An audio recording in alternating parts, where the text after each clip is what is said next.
ka-idol, pagluluto tayo ng isda. Ito po ang aming hapunan for today. Yan, ayan o. Lalagyan natin ng mga papaksiwin natin yan. Magpapaksiw tayo. Mamaya na ang sili kasi ano. So, nasaan na yung ating suka.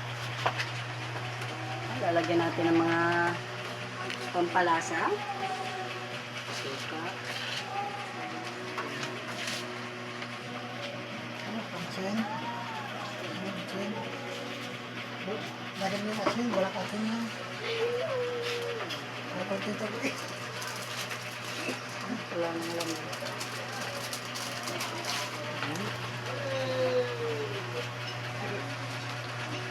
Lagyan natin yung flour.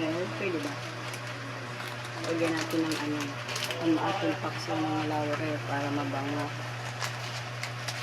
Yan, tama na. Yung dahon lang. So, Hindi na ako.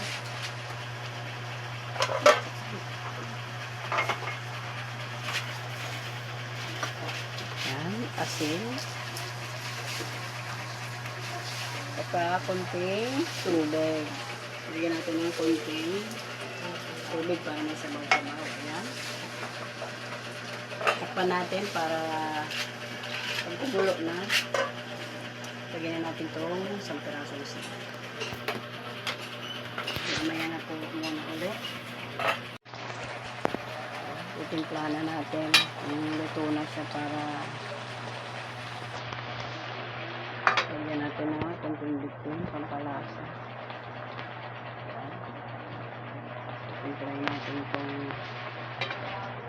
luto na siya.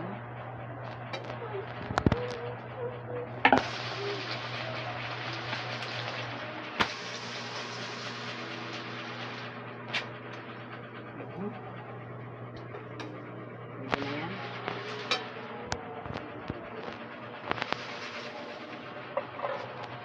So, ilang minutes na lang ay ating luluto na po siya.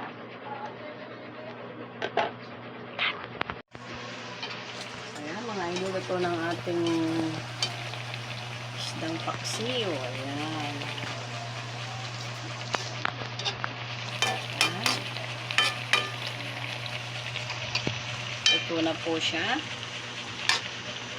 Ito po ang aming ulam for today. Isdang paksiw. Sarap. Ayan. Papatayin na po natin.